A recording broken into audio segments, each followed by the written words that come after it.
Olá pessoal, sejam bem-vindos mais uma vez no episódio 52 do SOS Supervisores, um canal que é especializado na liderança de linha de frente. Meu nome é Ayrton e eu ajudo supervisores e líderes de produção a transformarem resultados consistentes em promoção e crescimento profissional. Hoje um conteúdo específico para quem já tem uma noção do indicador mais importante utilizado na produção, que é o OAE. Então eu costumo receber muitas questões, muitas dúvidas, mesmo para quem já é experiente em relação à tratativa com o OAE, e hoje eu separei 10 questões que você pode tirar ao longo da sua jornada de implementação desse indicador e, portanto, economizar tempo e produtividade acima de tudo. Então, se você gosta desse tipo de conteúdo, já deixa o seu like, que é muito importante para o canal, e vamos começar que eu tenho muita revelação importante para você. Primeiramente, pessoal, eu queria dizer que eu já fiz um conteúdo específico em relação ao OAE. Eu vou deixar depois na descrição desse vídeo o episódio na playlist que você pode encontrar, mas você pode tirar qualquer dúvida se você tiver e que quiser encontrar esse conteúdo com mais facilidade. Mas vamos começar, a princípio, descrevendo o que é o OAE. Pessoal, o OAE, como eu já falei, é o indicador mais importante utilizado na produção. E a tradução dele é Overall Equipment Effectiveness. Na verdade, a tradução quer dizer o seguinte do inglês, né? É a eficácia global do equipamento. E é o indicador mais importante dentro do TPM. Lembrando que o TPM antigamente, o TPM dos anos 80, ele era o quê? Ele era a manutenção produtiva total, né? O Total Productivity Maintenance. Hoje, nos últimos 5 anos, isso tem mudado até um pouquinho mais, transformando o que era o TPM lá dos anos 80, anos 90, para agora que é o Total Productivity Management, é o gerenciamento da produtividade total. Então não tem a ver somente com a manutenção. E um dos indicadores principais dentro do TPM é a OE, e a gente vai ter a possibilidade de relembrar algumas coisas na qual eu já mencionei, que nós já falamos no outro conteúdo, bem como tirar aí 10 dúvidas principais. Para que serve então o OE, pessoal? Isso é muito importante para que você entenda para que serve o OE e como que ele pode ajudar você a ganhar produtividade. Então, para que serve o OE, pessoal? Vamos comentar aqui um dos indicadores mais importantes da produção, dentre aquelas 5 saídas da qualidade total que eu sempre menciono para você, que é a entrega. Então, a entrega ao cliente é um dos indicadores mais importantes que nós temos na produção. Então, imagine que você quer fazer o gerenciamento da sua performance de entrega. Primeiramente, você vai precisar o quê? Do indicador de resultado. O que é um indicador de resultado? É um indicador que mostra a variação da sua entrega ao longo do tempo. Portanto, indicador de resultado é aquele indicador que já aconteceu. Em função de alguma coisa que aconteceu na produção, ele já ocorreu, ele é uma resultante e não tem muito o que você fazer depois que isso ocorreu. Então, quais são os indicadores de resultado de entrega praticamente que nós temos? Temos aquela relação, aquela razão entre o pedido demandado pelo cliente e o quanto de fato a produção entregou, que é uma porcentagem. Nós temos também um outro indicador de resultado, que também é uma razão entre o que foi produzido versus o que o planejamento, que o PCP de fato planejou. Um outro indicador importante de resultado de entrega é o número de peças produzidas por dia, por empregado. E, basicamente, são os 3 indicadores que mostram, como eu já falei, algo que já aconteceu. Então, independente se isso foi bom ou ruim, um indicador de resultado é aquele que mostra o quanto você está conseguindo ao longo do tempo e o quanto essa variabilidade está distante ou não, está tendendo ou não em relação à sua meta, ok? Portanto, para que você possa gerenciar a produção com bastante eficácia, é necessário que você tenha um outro tipo de indicador que tenha uma correlação com o indicador de resultado, que é o que a gente chama de indicador de progresso. Alguma coisa que, se você acompanhar o progresso no processo e que tenha uma correlação com essa saída com esses indicadores de resultado, com certeza esse resultado vai ser alavancado em função dos teus indicadores de progresso. Quais são os indicadores de progresso, então, pessoal, que tem uma correlação direta com o seu indicador de resultado? O primeiro indicador de progresso é o número de quebras de máquina, tá? Então, assim, a quantidade de eventos relativo à quebra de máquinas, a quantidade de tempo que a máquina para em manutenção, ele tem uma correlação direta com a sua produtividade, principalmente se for ligado, se estiver diretamente correlacionado à sua operação, que é uma restrição.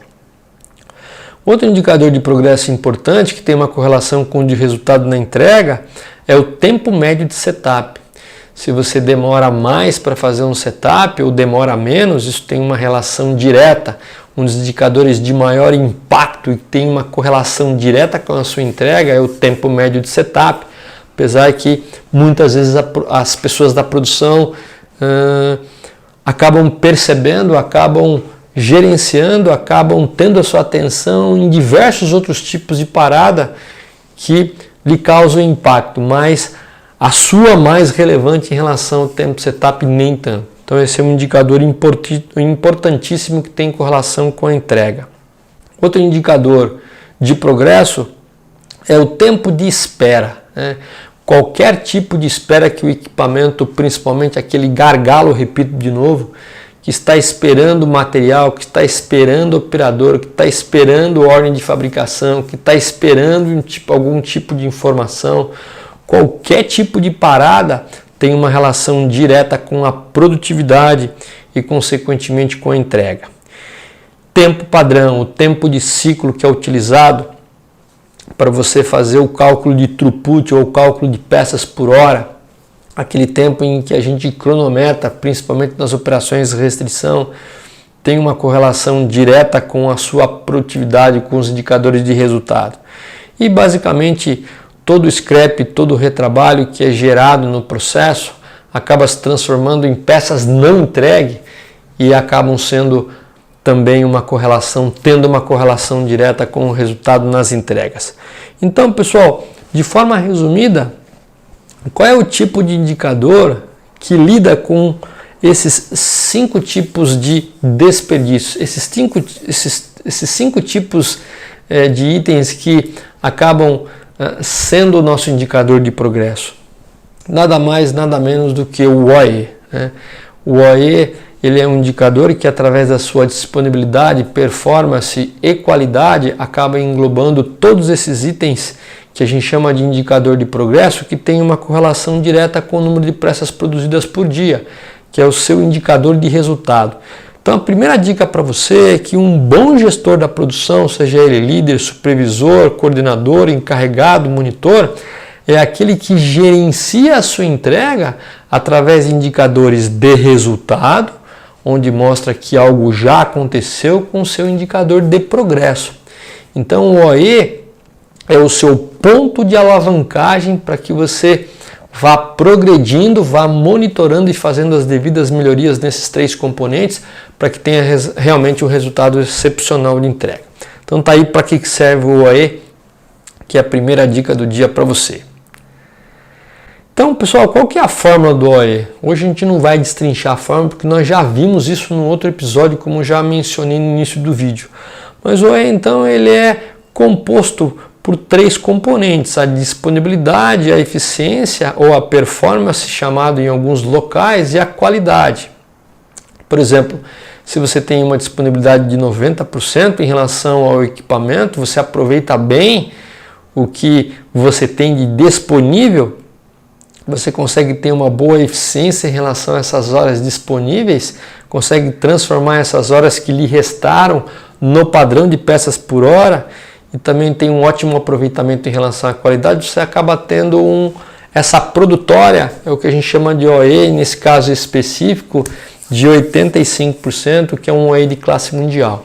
Então essa é a fórmula do OE, para que a gente possa relembrar e você possa entender realmente como isso é calculado, e já deixando aqui a sua referência, que basicamente é o que a Toyota trabalha, mas que serve como referência para que a gente trabalhe rumo à melhoria contínua ao longo dos anos. Então tá aí a fórmula do OE para vocês.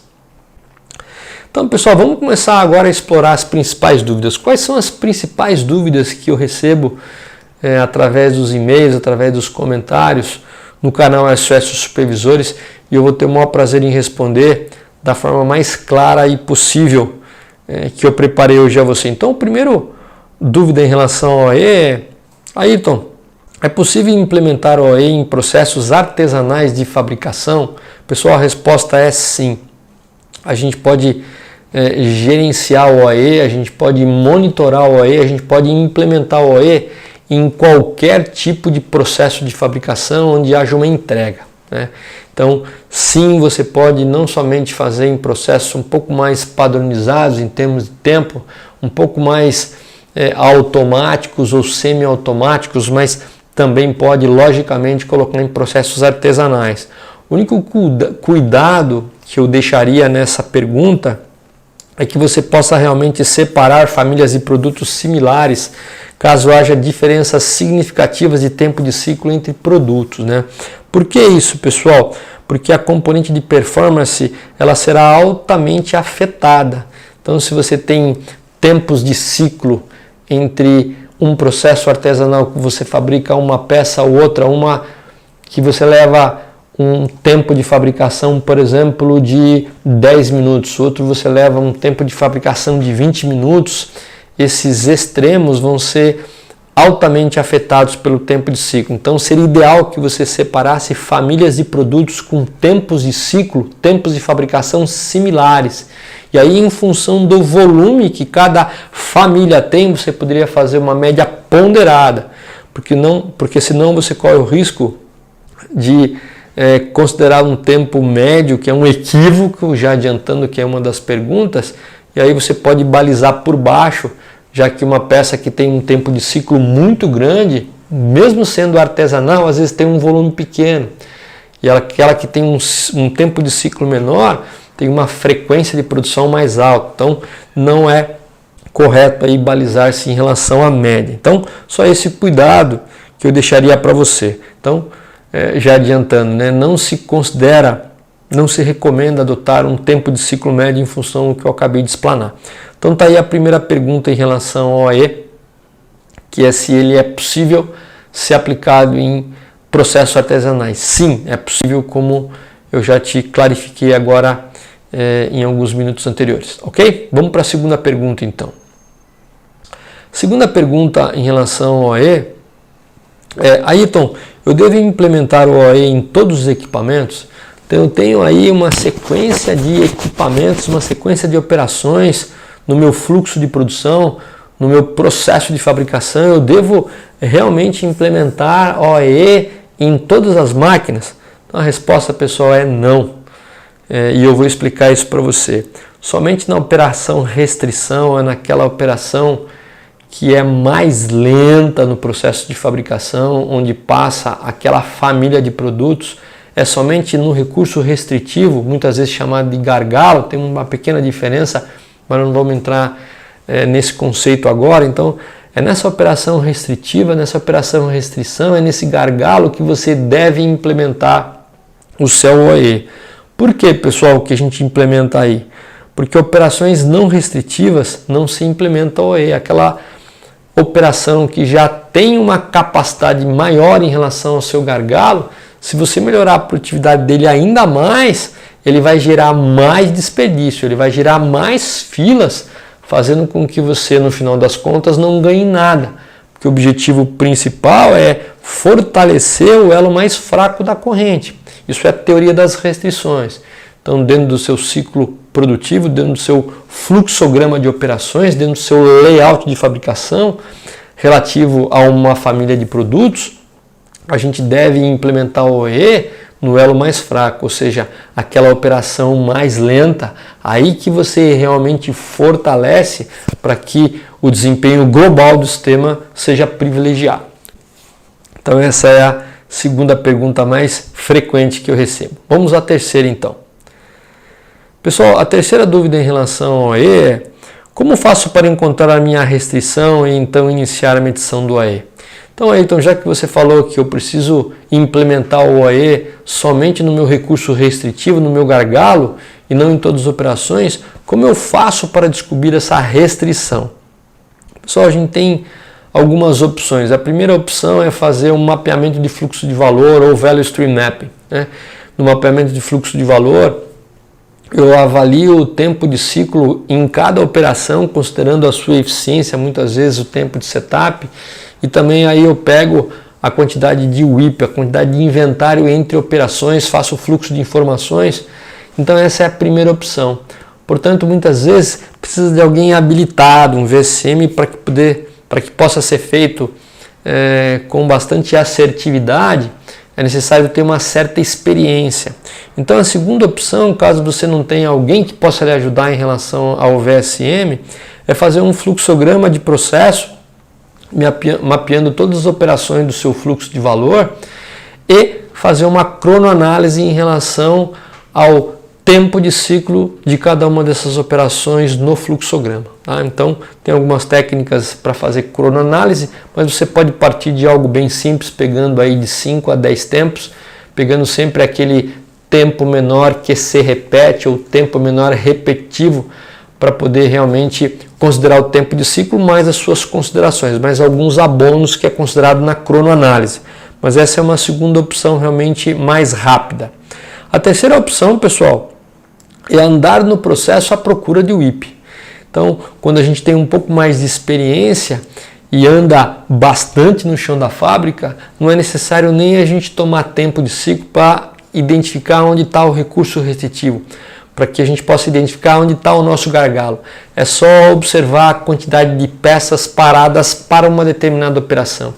Quando se tem uma quantidade muito grande de WIP, de Work in Process, de peças paradas na frente de alguma operação para ser processada, ali a gente tem uma restrição. Ali a gente tem um tempo muitas vezes longo de setup. Ali a gente tem problemas em relação à manutenção de equipamento. Ali a gente tem falta de trabalho padronizado. Ali a gente tem um monte de oportunidades para trabalhar, porque de longe a gente já começa a perceber a quantidade de peças paradas, que é um grande desperdício.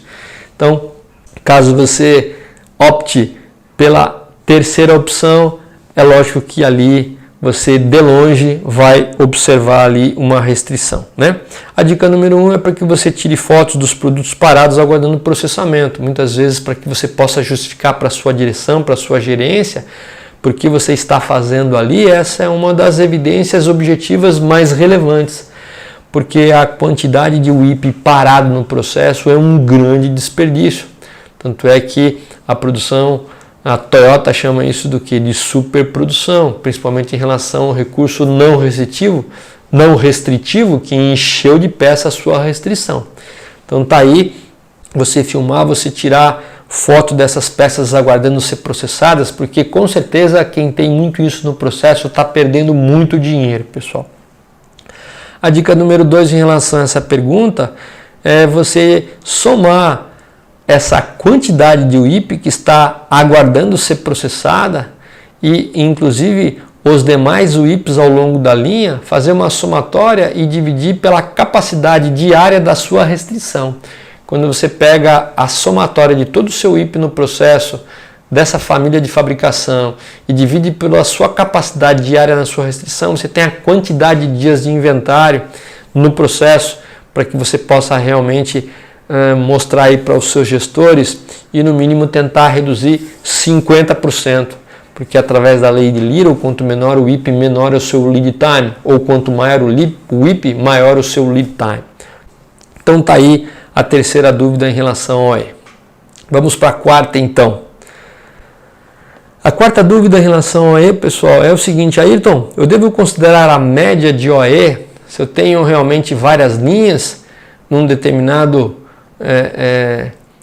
unidade de negócio, dentro de uma determinada business unit, eu tenho 3, 4, 5 linhas, eu posso pegar o OE de cada linha dessa e tirar a média? Então a resposta é não, pessoal. Cada linha de fabricação tem o seu OE específico e é necessário que seja específico para que você possa melhorar e inclusive ver a componente que está abalando o seu OE em uma linha ou outra. Então nunca deve-se tirar a média em relação ao OE. O que se faz é ir fazendo um somatório de disponibilidade, performance e qualidade dia a dia, fazendo com que você tire no final de um determinado mês esse cálculo somatório saindo então o OE. Aí você tem o OE do segundo mês, o OE do terceiro mês, o OE do quarto mês, e aí você soma tudo no final do ano e calcula o anual, mas nunca tirando média de mês para o mês, ok? Não é correto tirar a média de porcentagens, isso é um conceito matemático, então não se tira média de porcentagem. Considerar média sem sua variabilidade é um outro equívoco, então a gente precisa sempre entender que a média ela é acompanhada da sua tendência, ela é acompanhada da variabilidade, que a gente chama de ruído. Então tenha muito cuidado quando for calcular esse tipo de consideração, sem nunca tirar média do OE, que não é correto. Vamos para a quinta dúvida, pessoal. A quinta dúvida que eu frequentemente recebo é por que o tempo de setup não é descontado da disponibilidade? Então esse aqui é clássico, né? Eu, como fui supervisor e odiava fazer setup, meu setup era muito ruim, diga-se de passagem, eu também não gostava de virar muito o meu equipamento. Então muitas pessoas me perguntam o seguinte: poxa, Ayrton, mas eu já sei que eu vou fazer setup, então esse tempo não deveria ser retirado da disponibilidade? Pessoal, a resposta é não, né? Conceitualmente há duas considerações quanto à sua disponibilidade. Então vamos lá. No indicador OE, você vai levar em consideração uma coisa que chamamos de disponibilidade planejada. Então naquele primeiro componente do OE, que é disponibilidade, ela é uma disponibilidade planejada. O que é disponibilidade planejada, pessoal? É o total de horas disponíveis que você tem de recurso trabalhando, menos horário de refeição e menos manutenção preventiva.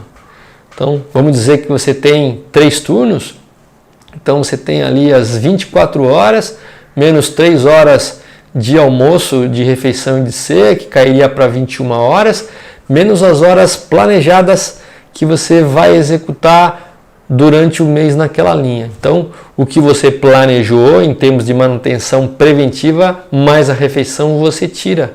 E aí você tem aí a quantidade disponível planejada. Contudo, pessoal, existe um outro indicador, que talvez a grande maioria não saiba, que é o TEP. O que é o TEP?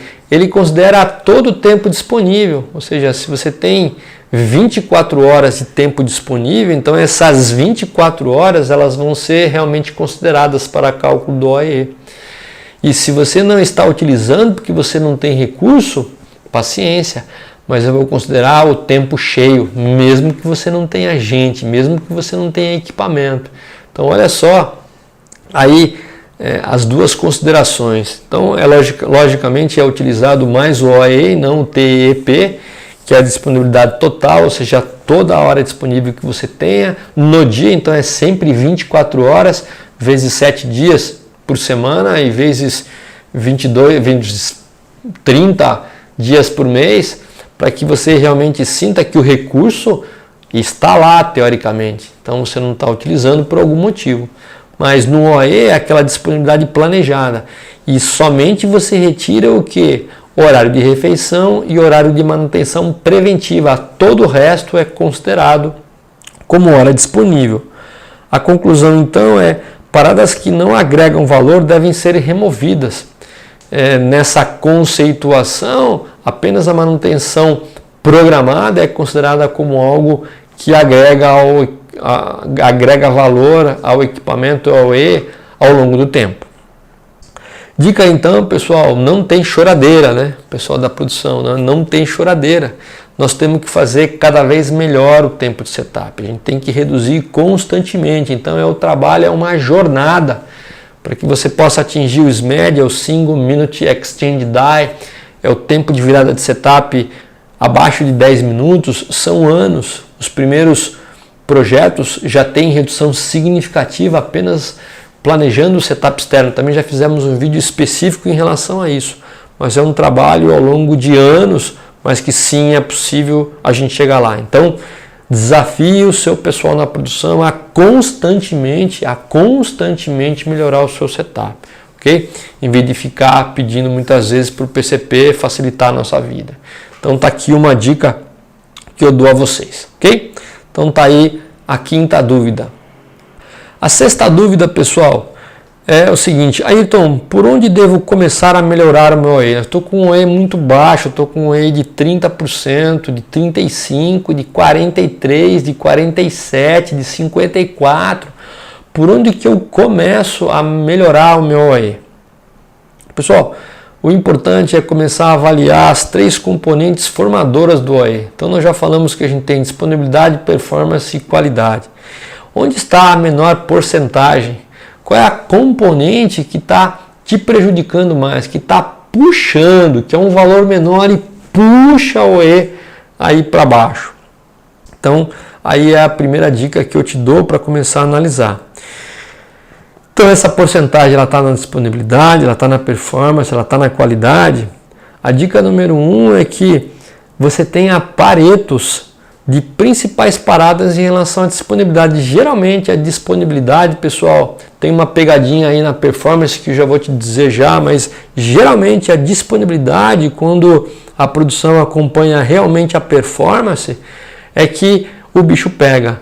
Então é necessário que você tenha um pareto de principais paradas para que você entenda realmente qual é o bloco, qual é a parcela, qual é o extrato que você vai tratar dentro da componente de disponibilidade. Então isso é importante. Comece atacando sempre o primeiro item desse pareto em relação à disponibilidade. Não quero atacar tudo ao mesmo tempo. Então se você pegar o principal item e já vou cantar a bola, geralmente é tempo médio de setup que está alto, você já começa a trabalhar setup. Tem uma série de técnicas simples, fáceis, gostosas e rápidas que você pode agir para poder melhorar a sua disponibilidade, subir a porcentagem disponível, mas você precisa ter um pareto para que você realmente confirme esses dados. E a dica que eu quero te dar em relação à performance é o seguinte: se você tiver 8 horas disponível num turno, pessoal, presta bem atenção, se você tiver 8 horas disponível num turno e você tiver com este equipamento em manutenção por 7 horas e te sobrar apenas 1 hora de produção, a produção precisa transformar essa 1 hora no padrão de peças por hora, naquele padrão que foi calculado em função do tempo de ciclo. Então, vamos dizer que seja 100 peças por hora, sobrou só 1 hora, é obrigação da produção a transformar essa 1 hora em 100 peças por hora. Se você faz isso, você tem 100% de eficiência, de performance. Você perdeu 7 horas que vai estar impactado na disponibilidade. Então, eu sempre falava para a minha equipe na produção, quando eu era supervisor de produção, que a gente pode chorar por qualquer coisa, menos por performance. Porque a performance, se sobra apenas 1 hora, meia hora, eu preciso estar transformando sempre aquilo que me restou, excluindo a indisponibilidade, em peças no padrão hora. Então, fique realmente atento, porque a partir do momento que você é muito forte na performance, que você tem índices acima de 90%, 95%, a gente acaba tendo mais moral, mais confiança para estar cobrando as áreas de suporte. Então você pode mostrar muitas vezes para ele o seguinte: olha, a minha performance aqui é 95%, é 96%, é 97%. O meu está sendo prejudicado porque o meu equipamento está parando, porque o meu equipamento não chega matéria-prima. Então, esse tipo de abordagem é importante. Então, fique atento principalmente em relação à performance e trabalhe forte em relação à disponibilidade. Então, está aí a sexta dúvida em relação ao OE. Vamos para a sétima, então. A sétima dúvida em relação ao OE, pessoal, é quem deve coletar os dados para o cálculo do OE. Então, quem que deve coletar esses dados? Pessoal, quem deve coletar esses dados é a produção. São as pessoas que trabalham nesses recursos restritivos, que trabalham no gargalo, onde a gente vai medir o tempo de parada, as peças por hora, os problemas relativos à qualidade. E quem tem essa formação a todo minuto é a produção. Então a produção é a grande responsável por coletar esses dados. Os dados devem ser coletados no dia a dia e com acuracidade, pessoal, com assertividade. A gente realmente tem que colocar informação de qualidade para que as análises e as decisões principalmente sejam assertivas. E o plano de coleta de dados, então, para que a gente possa informar a produção para o OAE, ele deve ser muito claro quanto ao seguinte, né? O que a gente vai coletar? O que a gente vai coletar na produção? Quem vai coletar? Que basicamente é o operador daquele recurso restritivo. Mas tem que deixar com muita clareza, né? Quem que vai coletar e o que ele deve coletar. Quando que ele coleta, né? Onde que ele coleta, como ele vai coletar. Como ele vai fazer esse tipo de registro? Né? Vai utilizar algum relógio, algum cronômetro e principalmente tem que ser explicado ele qual é a razão, qual é o porquê que a gente quer que ele colete esse tipo de dado. Então a gente chama isso de plano de coleta de dados. A gente escreve para que realmente ele possa ter ao lado da máquina dele uma ciência muito clara do que precisa ser coletado. E uma dica é que as planilhas de coleta de dados devem estar prontas. Então a planilha ela faz parte do plano de coleta de dados. É o corpo onde ele vai fazer o registro. Então muitas vezes tem-se uma planilha Excel na qual ele pode digitar, se ele tiver um computador do lado, ou ele tem que realmente fazer a coleta manual para que alguém possa depois transbordar esses dados se você está começando ainda, se você está dando os primeiros passos. Então está aí a 7ª dúvida em relação ao OAE. A 8ª, pessoal, quem deve preparar as planilhas para a coleta de dados? Né? Quem que deve fazer toda essa preparação para que o operador não perca tempo e seja algo simples na hora de jogar os dados? Porque se for algo complexo, se for algo que dê muito trabalho para ele, ele não vai fazer, ou ele vai fazer de um modo errado, e quem vai ser prejudicado é o próprio supervisor de produção. Então, quem deve preparar essas planilhas, pessoal? Geralmente é as áreas de suporte, né? As áreas de TPM, se você tiver, ou as áreas de TI, de tecnologia da informação, é que são responsáveis em montar esse processo, dar todo o suporte da produção para que a gente transforme essas planilhas em procedimentos operacionais e com clareza possa realmente pedir para que eles façam esse apontamento. Mas geralmente quem deixa isso de mão beijada são as áreas de suporte. Tá aqui 2 exemplos que eu te dei. Dica: várias empresas de software vendem produtos customizados. Pessoal, hoje em dia está lotado de empresas no mercado que vende aí softwares de cálculo de OE customizados. Então, se você tiver uma placa de interface no seu equipamento, o cara instala no próprio equipamento com muita facilidade para coletar os dados, depois vai para uma central para que esses dados sejam realmente trabalhados e calculados a sua disponibilidade, a sua eficiência, a sua qualidade, chegando aí na mesa do supervisor e do gerente com muita facilidade. Então já tem realmente aí produtos customizados no mercado. Vamos lá então para a 9ª dúvida, pessoal. 9ª dúvida em relação ao OAE.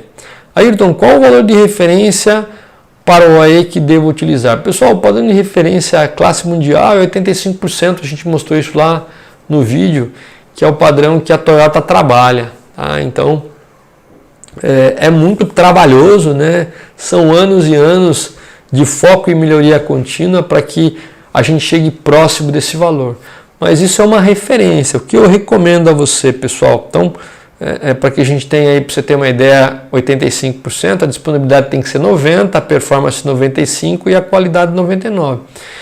Como eu já falei, é uma obrigação da produção buscar a performance de 95%. Eu expliquei isso lá no início aqui do nosso conteúdo. A grande desafio aí é a parte de disponibilidade, muitas vezes a qualidade. Agora, qual que é a dica que eu deixo? A dica é que você inicialmente calcule a porcentagem de cada componente e em função desse cálculo você estabeleça aí algumas metas graduais de melhoria de cada componente do OE. Então, se você tem uma disponibilidade baixa, de, por exemplo, 55%, 60%, então qual seria ali uma primeira meta em relação a isso? Subir degrau por degrau, né? Então, esse desafio ele não pode ser muito tímido e também não pode ser algo muito agressivo, mas algo que seja possível para que depois de um tempo a gente consiga atingir. Então, a dica é que para cada componente do OE você tem algumas metas que a equipe entenda que é possível ser atingida, mas que ao mesmo tempo cause desafio, para que isso seja trabalhado ao longo do tempo. Não se preocupa com os 80%, você não precisa se comparar com a Toyota, você precisa se comparar com você todos os dias. Então nós precisamos ser melhor que nós mesmos todos os dias. Então basta aí selecionarmos, escolhermos algumas metas dentro de cada componente e fazendo a melhoria contínua. E a dica número 3, lembre-se de ser forte na performance, já comentei. Então, muitas vezes, repetindo o que eu mencionei no início do vídeo, se você tem 8 horas disponível num turno e fica 7 horas com a máquina parada, por exemplo, em manutenção, e você só tem 1 hora disponível para produzir, transforma essa 1 hora em peças produzidas dentro do padrão, dentro daquele ciclo padrão que você precisa entregar. Então, se você faz isso no tempo disponível que lhe sobrou, você tem aí 100% de performance. Então, muitas vezes não é admissível que a gente tenha aí uma performance abaixo de 95%, porque já é o teu padrão entregar. Então, realmente fique atento em relação a isso. A 10ª dúvida, pessoal, em relação ao OE, medir o OE em cada linha é o suficiente para melhorar a minha produtividade? Então, está aqui uma questão, né? Será que só o OE é suficiente para garantir a produtividade de uma linha? Pessoal, a resposta é não. Por quê? Porque o indicador do OE, ele vai lhe ajudar a que você tenha, que você consiga, que você desenvolva a velocidade para que o produto cruze rapidamente o seu processo e seja entregue. Então, você vai aumentar a velocidade com que você produz as peças. Portanto, pessoal, tem um probleminha, né? A velocidade sem direção não adianta nada. Então, se você quer chegar muito rápido em qualquer lugar, pode ser que você chegue no lugar errado. Então o OE ele é cego, ele te dá velocidade, mas você precisa de um outro indicador que ajude o OE a entregar o quê? A peça correta e o que o cliente quer.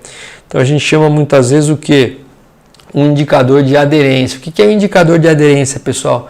Ele mede a quantidade produzida programada, a quantidade de produtos que foram programados e a quantidade de produtos que você de fato produziu. Então, se estava programado para aquele dia 100 peças, porque era a necessidade do cliente, mas você entregou 100 peças, mas de outros tipos de produto, porque muitas vezes são mais convenientes para a produção, a tua aderência é baixa. Então, a aderência é acompanhada pelo planejamento da produção. Ele vai definir a quantidade de peças que você precisa entregar e quais peças você precisa entregar. E esse encontro de contas no final do dia é calculado então a aderência para que a gente não faça coisas que o cliente não quer. Porque você não vai ter aí o chamado service level, a performance de entrega realmente reconhecida pelo seu cliente. Então está aí a 10ª dúvida em relação ao OE. Pessoal, o nosso conteúdo foi esse hoje em relação às 10 principais dúvidas. Então, muito obrigado. Se você gostou desse conteúdo, já deixa o seu like, já compartilha com os seus colegas, já deixa o seu comentário, sua sugestão, para que realmente o canal possa crescer. E se você não é inscrito ainda, por favor, se inscreva para que você receba as nossas notificações. Pessoal, meu muito obrigado mais uma vez. Esse é o canal SOS Supervisores, o canal que ajuda você a ir mais longe, o canal que ajuda você transformar em resultados consistentes em promoção e crescimento profissional. Muito obrigado e até o próximo episódio.